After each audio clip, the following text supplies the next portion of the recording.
aya gye nkulembeza olw'obudde eri mu suratu al-an'am aya 10:12. Katonda yagamba nti wakadhalika ja'alna, Nabi Muhammad leka tukutegeeze nti banno abakusooka okutandikira ku jjajjaffe Adam mpaka kuggwe, buli nabbi yenna twamuteerawo omulabe. Omulabe oyo nga shayatina al-insi wal-jinni, ng'ava mu masitaani g'abantu ne mu majinni. Temulowooza nti shayatin oba amasitaani ge gali amajinni ge musomerera, ne mu bantu tuyinamu amasitaani g'abantu. N'olwekyo ffe tuwulidde bingi. Omusajja omu mu kitabo kye bayita al-bidaya wan-nihaya, hadithi ejjibwako Ibn Mukhlad, yagamba nti inna ibilisa, mazima shaitan ranna, yakuba emiranga n'ebiboobe. Yagamba nti mu bifo bina byenjagala malirize nabyo. N'olwekyo twagala tulabe ebifo bino shaitani kibi yakubiramu emiranga.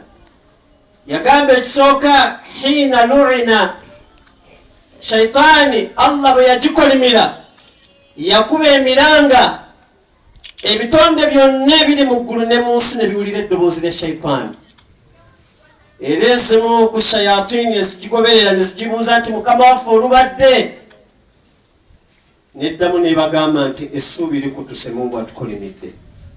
Naye temwerabira nti ŋŋambe shayatini al-insi wal-jinni, amasitaani g'abantu n'amajinni.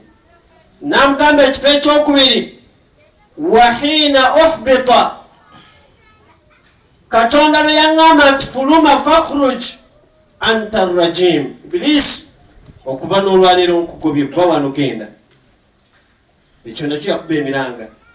Ekifo ekyokusatu yagamba nti wahina wulida sallallahu alayhi wa alihi wa sallama, olunaku Nabbi Muhammad lwe yazaalibwa, shaitani yakunga amagye gaayo mu majinni ne mu bantu, ne bakuba enduulu ne bakuba emiranga nga tebasanyuse olwa Nabbi okujja mu nsi muno.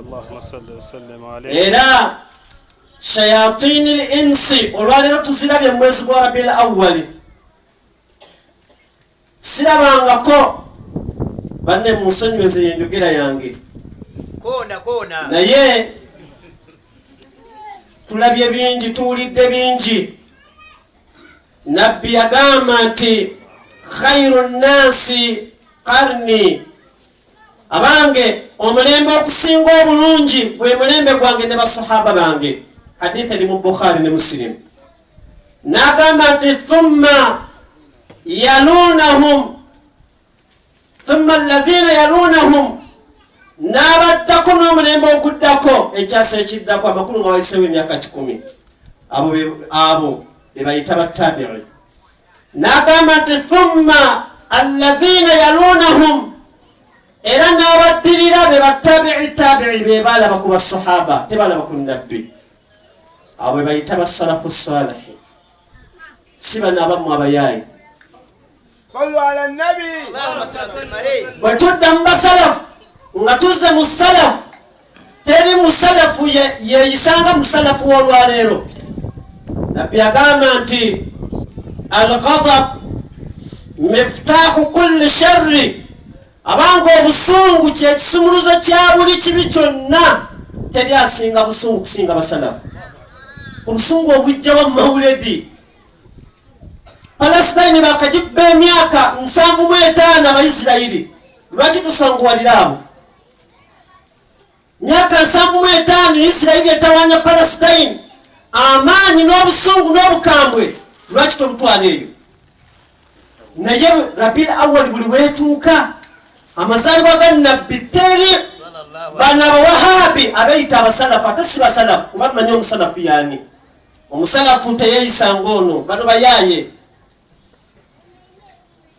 Bwe babanga balowooza nti bayivu, Allah tabaraka wa taala yagamba nti wa idha ra'aytahum tu'jibuka ajsamuhum, bw'obalaba nga basanirira ebirevu n'empale nga bazikendeeza oyinza olowooza amagezi agali awo naye tebalina magezi.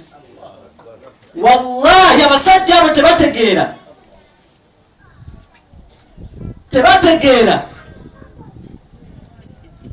ani akuyise mu mawulede, muzaalibwa wano ne mukola ebyammwe, ani yali abalingiriza? naye buli Rabiul Awwal weetuuka abasajja ne bakambuwala ne sirabangako bukambwe bwabo abawahabi abo. Ono Dr. Nyegenyege, nze namutuma Nyegenyege, yazzeemu n'agamba saawula muntu agenda mu nkuuka, mwenna mubiraba, saawula muntu agenda mu nkuuka n'enniigiina n'omuntu avudde mu mawulede. Okola kiyasi ku Nabi Muhammad, mwenna muli basiru abali wano, waliwo wanaasobola okugenda mu nkuuka? Bano abasajja baagala ki? Baagala okulowoozesa abantu nti naffe tutegeeranga bo, temulowooza nti tetuli bayivu.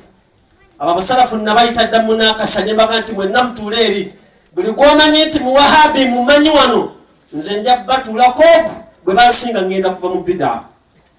Mubagambe bekkuŋŋaanye bonna. Kadde wange nsonyiwa ebigambo bino naye nga mmaliriza.